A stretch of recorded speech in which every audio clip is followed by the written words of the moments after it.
কনকনে ঠান্ডায় ভোর 4টায় উঠে অফিসের রান্না, স্বল্প মূল্যে ব্যাগ ভর্তি মাছ সবজির আয়োজন, সাথে রাতের রান্না।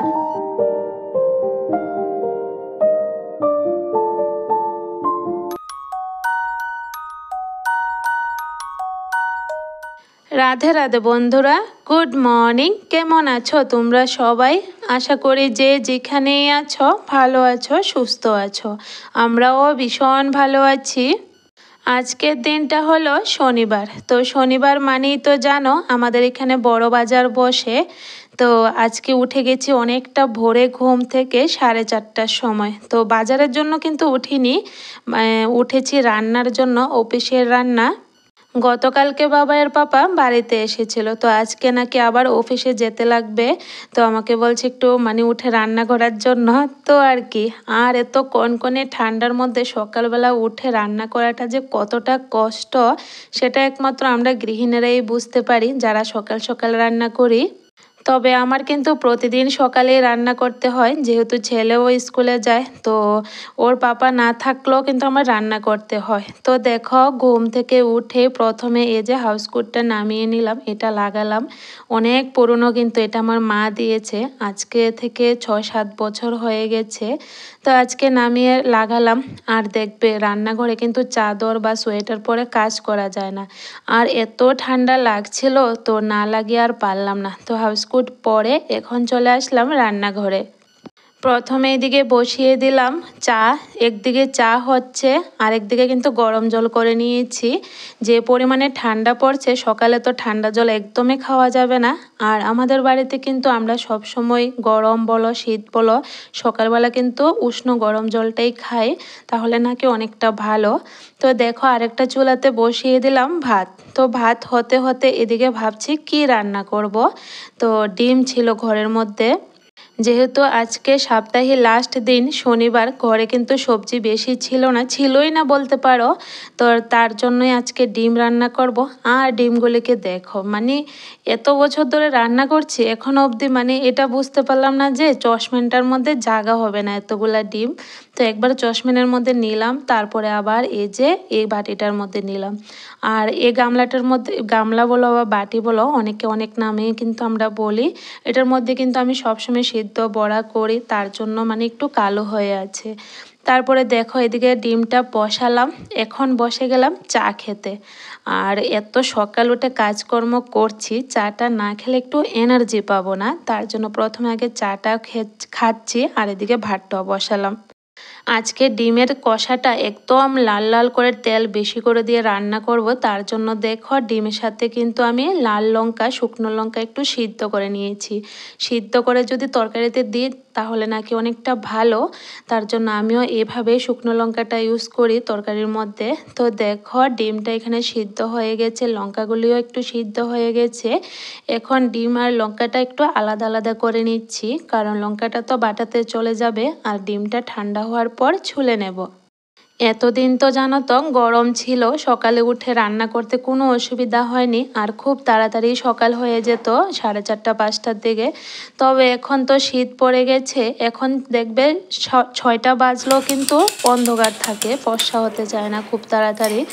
আর তো জলের কথা বলে লাভ নেই, সিনটেক্সের জল, ট্যাঙ্কির জল এত ঠান্ডা, হাত তো লাগানোই যায় না, হাত বরফ হয়ে যায়। তারপরও করতে তো হবে, সংসারের কাজকর্ম আমাদের গৃহিণীদের যতই ঠান্ডা পড়ুক, যতই গরম পড়ুক, আমাদের কিন্তু কাজ করে যেতে হবে। আমাদের কাজ থেকে দেখবে কোনো সময়ে ছুটি থাকে না। সকালে উঠে রান্না করতে অনেকটা কষ্ট হয়, তারপরও করতে হয়, কিছু করারও নেই। কারণ অফিসের রান্না তো টাইমের মধ্যে করে দিতে হবে, আর অফিসের রান্না না থাকলেও কিন্তু স্কুল টাইম তো আমার টাইমের মধ্যে রান্না করতে হয়। কথা বলতে বলতে দেখো, এখানে আমি ডিমগুলো ছুলে নিলাম, আর একটা দুটো ডিমের থেকে না চামড়াটা উঠতে চাইছিল না কেন জানি না। তো দেখো, এখানে নুন হলুদ মেখে এখন ডিমটা আমি ভেজে নিচ্ছি। আর এদিকে কিন্তু ভাতটাও হয়ে গেছে। তো ভাতটা এদিকের চুলা থেকে নামিয়ে এ চুলাটার মধ্যে ডিমটা নিয়ে আসলাম, কারণ এ চুলাটার মধ্যে রান্না করলে জানো তো চিমনির মধ্যে খুব সহজে কিন্তু যে ধোঁয়াটা বের হয় সেটা চিমনিয়ে টানতে পারে, তার জন্য বেশিরভাগ সময় আমি এদিকের চুলাটাতে রান্না করি।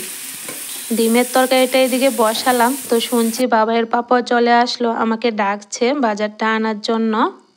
3 ব্যাগ বাজার করে নিয়ে আসলো। কত কি যে আনলো মানে কি বলবো। তো আমাকে বলছে ব্যাগটা নিয়ে যাও। এত ভারী ব্যাগ আমি কি আনতে পারি? আমি তো কিছুতেই আনতে পারবো না। তো ছোট্ট একটা ব্যাগ হাতে নিয়ে চলে আসলাম। দেখবে এত ভারী ছিল, তার জন্য আমি নিলাম না। তো যেটার মধ্যে শাক ছিল সেই ব্যাগটাই কিন্তু আমি হাতে করে নিয়ে আসলাম। আমাকে বলছে তোমাকে ডাকলাম ব্যাগটা নেওয়ার জন্য, আর তুমি এই ছোট্ট ব্যাগটা নিয়ে চলে আসলে। আমি বললাম হ্যাঁ, এত ভারী ব্যাগ আমি কিভাবে আলগি দিয়ে আনবো। তো এখানে দেখো ডিমের কষাটা প্রায় হয়ে এসেছে, মানে মশলাটা। এখন জল দিয়ে দিচ্ছি অল্প করে, তারপরে কিন্তু ডিমগুলা দিয়ে দেব। তো একটু ফুটে আসবে, তারপরে দেব ধনেপাতা।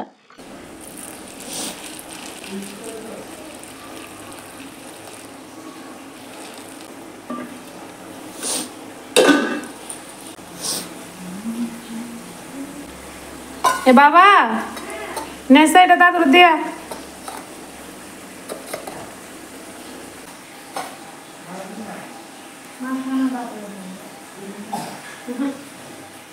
শীতের দিনে তরকারির মধ্যে ধনেপাতা না দিলে একদমই ভালো লাগে না। আর ধনেপাতা দিলে যে তরকারির টেস্ট এত ভালো লাগে বলে বোঝানো যাবে না। আমার তো ভীষণ প্রিয়।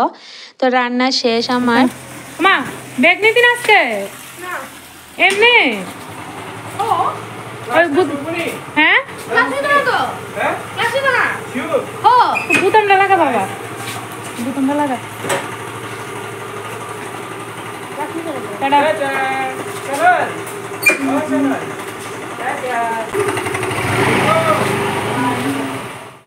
একদিকে বাবা গেল, আরেকদিকে ছেলে গেল। বাবা গেল অফিসে, ছেলে গেল স্কুলে। এখন ধরবো আমি আমার বাকি কাজকর্মে। তো যে সকালবেলা বাজার করে নিয়ে আসলো এগুলা কিন্তু এখনো অবধি গুছানো হয়নি। তো এখন তো একটু সময় মানে পেয়েছি, রান্না বাড়া শেষ, ওরাও চলে গেছে। এখন দেখো বসে গেলাম সবজিগুলা গুছাতে। আর কতগুলা যে সবজি এনেছে দেখো। শীতের দিনে কিন্তু সবজির অভাব হয় না, অনেক রকমের সবজি।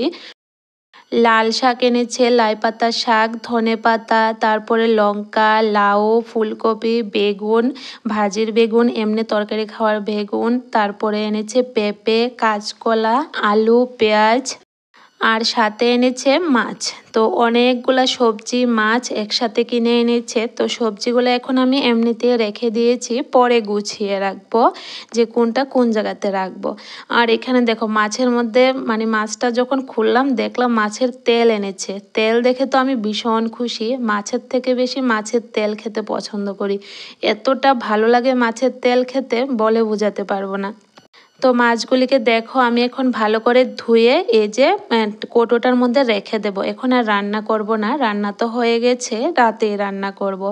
তার জন্য এখন ধুয়ে ভালো করে জলটা ছাড়িয়ে তারপরে কিন্তু কৌটোর মধ্যে রাখছি। এভাবে কৌটোর মধ্যে রাখলে কিন্তু মাছগুলি খুব টাটকা থাকে, খুব ভালো থাকে। আর ফ্রিজের মধ্যে কিন্তু খোলা রাখা একদমই উচিত নয়, সবসময় কিন্তু এভাবে কৌটোর মধ্যে রাখলেই ভালো। অনেকটা ভোরে যেহেতু ঘুম থেকে উঠেছি, সকালে একটু চা মুড়ি খেলাম, তো এখন অনেকটা খিদাও পেয়ে গেছে। তো বসে গেলাম ভাত খেতে। আর ডিমটা তো আমার ভীষণ প্রিয়, খেতে ভীষণ ভালোবাসি। তার জন্য মানে একটু তাড়াতাড়ি ক্ষুধা লাগে। যে তরকারিটা একটু ভালো লাগে বেশি, মানে এটা যদি রান্না করি না একটু তাড়াতাড়ি খিদা পেয়ে যায়। তো ভাত খেয়ে এখন চলে আসলাম বাইরে, আর হাউস কোটটা খুলে নিচ্ছি, গরম লাগছে। এখন বাইরে বসে কিছু টুকটাক কাজ করব। সকাল সকাল আজকে সমস্ত কাজকর্ম প্রায় শেষ হয়ে গেছে, অনেকটা খুশি লাগছিল। তো দেখো এখানে বসে গেলাম আমলকি কাটতে। এগুলা আনলো আগরতলা থেকে। তো একসাথে তো এতগুলা খাওয়া যাবে না। আর আচার কিন্তু আমি একদমই ভালোবাসি না খেতে, কোনো চোকা জিনিসের আচারও কিন্তু আমি ভালোবাসি না। আর দেখবে যে জিনিসটা ভালো না বাসি খেতে সে জিনিসটা কিন্তু রান্না করতেও ভালো লাগে না। তার জন্য আর বানাইও না ঘরের মধ্যে কোনো রকমের আচার। তো এখানে দেখো আমলকিগুলো আমি কেটে নিয়েছি ছোট ছোট করে। এখন ধুয়ে একটা কাপড়ের মধ্যে বেঁধে রাখবো, তাহলে জলটা শুকিয়ে যাবে। ছোট ছোট করে কেটে দেখো কতগুলো হয়েছে, আর যখন শুকাবো একদম অল্প হয়ে যায়। চাই না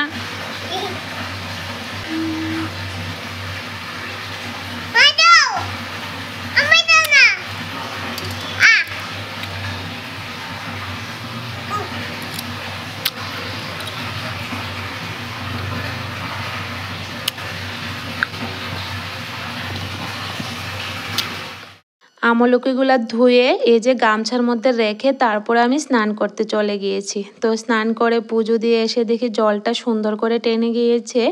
এখন নুন হলুদ ভালো করে আমলকির গায়ে মেখে নিচ্ছি। হলুদটা দিলে কি হয় জানো তো, রোদে দিলে কিন্তু একদমই নষ্ট হয় না, ভালো থাকে। তো নুনটাও দিয়েছি, যখন শুকাবে খেতে ভালো লাগবে। তো দেখো ভালো করে মেখে এখন দিয়ে আসলাম ট্যাঙ্কির উপরে রোদের মধ্যে। আর এখন রোদের তাপটা ভালোই আছে, মোটামুটি শুকিয়ে যাবে। সকালে রান্না শেষ করাতে অনেকগুলা কাজ আজকে করতে পারবো। যেমন এই যে আমলকিগুলা ঠিক করলাম, তারপরে দেখো সুপারি পেড়ে যে বললাম এলোভেরা গাছ ভেঙে নিয়েছে, কতগুলা ডুগা ভেঙেছে দেখলে তো। আর এতগুলা ডুগা আমি কি করব বলো, কষ্ট লাগে নষ্ট করতে। তার জন্য এখানে আমি আজকে স্নান করার সময় মাথাতে শ্যাম্পু করেছি, তো চুলটা শুকালে তারপরে এই যে এলোভেরা আর লাল জবার যে মিশ্রণটা বানিয়ে বাড়িতে দিই, তো সেটাই দেব। সব সময় যদিও দিই না, যখনই সময় পাই একটু তাহলে কিন্তু দিই। এলোভেরাটা দেখো ছোট ছোট করে কেটে নিয়েছি, লাল জবা দিয়েছি, আর মেয়ের যে মাথাতে তেল দেয় ওই তেলটা থেকে একটুখানি তেল দিয়েছি। তো ভালো করে ফুটিয়ে নিলাম। দেখো ফুলের কালারটা কিন্তু একদম অন্যরকম হয়ে গেছে। তো ভালো করে ফুটিয়ে এখন আমি রেখে দেব ঠান্ডা হওয়ার জন্য। এটা আমি সব সময় দিই না বন্ধুরা, যখনই ইচ্ছে করে মন চায় তখনই কিন্তু দিই। তবে এটা দেওয়ার পর না চুলটা অনেকটা সিল্কি হয়, জটা লাগে না, ভালো লাগে। তো সবসময় দেওয়ার মতন তো সময় হয়ে ওঠে না, তার জন্য আর দিতে পারি না। আর এখন যেহেতু অ্যালোভেরাগুলো নষ্ট হবে, তো একটু সময় লাগলো, তা করছি। কাপড়গুলি এখন ধুয়ে দিচ্ছি। আর রৌদ্রটা দেখো প্রায় চলে যাচ্ছে, শীতের রৌদ্র তো খুব তাড়াতাড়ি চলে যায়। তো যাই হোক, এখন কাপড়গুলো ধোয়া হয়ে গেল। আর এদিকে কাপড়গুলি ধুয়ে দিতে দিতে ওইদিকে যে মিশ্রণটা বানিয়ে রেখেছি এটাও কিন্তু ঠান্ডা হয়ে গেছে। দেখো ঠান্ডা হওয়ার পর আমি মিক্সিতে করে তারপরে ছেঁকে নিয়েছি। এখন বসে গেলাম রোদে, মাথার মধ্যে এটা দিয়ে দেব। আর একটা কথা বলে দিই বন্ধুরা, তোমরা এটা কেউ বাড়িতে ইচ্ছে করলে ট্রাই করো, আর না করলে না ট্রাই করো। আমি একবারও বলবো না যে আমি দিয়েছি তার জন্য তোমাদেরকেও ট্রাই করার জন্য আমি একবারও বলবো না। আসলে এটা আমি মোবাইলে দেখি, কিন্তু আমি মাথাতে অ্যাপ্লাই করি চুলের মধ্যে। আর আমার চুলগুলো তো দেখোই অনেকটা কোঁকড়ানো চুল, জটাও লেগে থাকে প্রায় সময়। তার জন্য এটা দিলেও অনেকটা হেল্প হয়, জটা লাগে না, একটু সিল্কি সিল্কি ভাব থাকে, তার জন্য কিন্তু ইউজ করি। তো তোমরা চাইলে এটা করতেও পারো ব্যবহার, বা নাও করতে পারো, তোমাদের ইচ্ছে।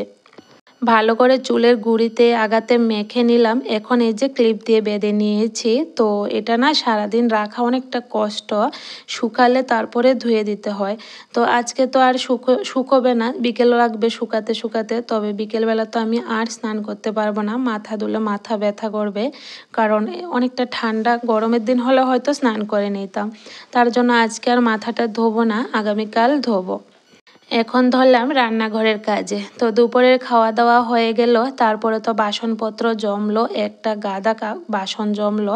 সব কটা বাসন একসাথে ধুয়ে নিয়েছি। এখন এই যে ডাইনিং টেবিলটা পরিষ্কার করে নিচ্ছি। এটার মধ্যে মেয়েটার জন্য আজকে ভাত করতে গিয়ে না একটু ভাতের ঝুল পড়ে গেছে, তার জন্য টেবিলটা একদম নোংরা হয়েছিল। তো এখন পরিষ্কার করে নিলাম। তারপরে গ্যাসের চুলা চাটিগুলো পরিষ্কার করে নিচ্ছি। ডেলি রান্না করে যদি ডেলি পরিষ্কার না করি একদম বাজে লাগে, নোংরা আরও বেশি হয়ে যায়। ধনেপাতা তো বাজার থেকে আনলো, তো এগুলা কিন্তু আমি ফ্রিজে রাখবো না। এখন ধনেপাতা সারের দেওয়া থাকে, তো অনেক সময় ফ্রিজে রাখলে নষ্ট হয়ে যাবে। তো এইভাবে গ্লাসের মধ্যে জল দিয়ে রেখে দিয়েছি, তাহলে খুব ভালো থাকে। তো এখন বসে গেলাম সবজিগুলা গুছাতে। আর গুছাতে গিয়ে দেখি পেঁয়াজ আর আলু যে রাখি, গামলাটা অনেকটা নোংরা হয়ে আছে। তো আগের পুরনো যেগুলো আছে এগুলো ঢেলে ভালো করে পরিষ্কার করে একটু মুছে নিয়েছি, তারপরে কিন্তু আবার গুছিয়ে রাখছি। এখন তো মোটামুটি শীত পড়ে গেছে, তার জন্য সবজি বেশি আমি ফ্রিজের মধ্যে রাখি না, বাইরে রেখে দিই। যখন 2-3 দিন খাওয়া হয় তারপরে কিন্তু ফ্রিজে ঢুকাই বাকিগুলা। কারণ এখন তো বেশি তাড়াতাড়ি ফুটা হয় না, গরমের দিনে তো তাড়াতাড়ি ফুটা হয়ে যায়। বাজারগুলি গুছিয়ে এখন এদিকে ঘরটাকে ঝাড় দিয়ে দিচ্ছি। রান্নাঘরটা আজকে আর মুছবো না, ভালো করে ঝাড় দিয়ে দেব।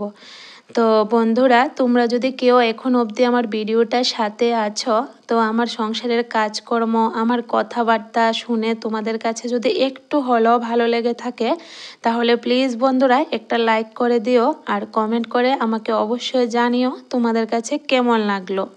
নিজের মতো করে স্বামীর টাকা বাঁচিয়ে কিন্তু আমি বাড়িতে এভাবে চুলের যত্ন করি।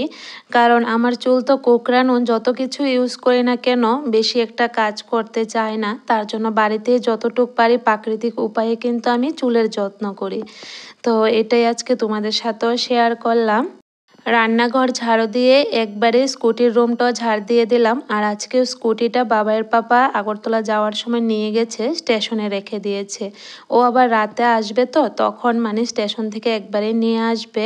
যেহেতু রাতে আসবে তার জন্য কিন্তু নিয়ে গেল। এখন যাচ্ছি একটু ঘুরতে, মানে এমনি রাস্তার পাশে থেকে হেঁটে আসবো। বিকেল বিকেল হয়ে সন্ধে লেগে যাচ্ছে প্রায়, ভাবছি একটু হেঁটে আসি। মেয়েটাও কান্নাকাটি করছে, একটু বের হবে নাকি। রাত হয়ে গেছে, এখানে দুধ জালে বসালাম, তারপরে মাছের ঝোল বসালাম, পটল ভাজি করেছি আর মাছ ভেজে রেখেছি। যেহেতু বাবু মারা 8টার দিকে ভাত খেয়ে নেয়, তার জন্য সন্ধে সন্ধে রান্নাটা সেরে নিচ্ছি। আর জানো তো বন্ধুরা, এই শীতের মধ্যে কিন্তু এই প্রথম আমি ফুলকপি দিয়ে মাছ দিয়ে তরকারি খাচ্ছি, খুব প্রিয় আমার। আর নামানোর আগে কিন্তু ধনেপাতা দিয়েছি, আর ধনেপাতা দিলে তো দেখবে যে কোনো তরকারি কিন্তু খেতে ভালো লাগে। তো রান্না শেষে মা বাবুদের জন্য তরকারি বেড়ে নিলাম। তো চলো আজকের ভিডিওটা এ পর্যন্তই। Good night.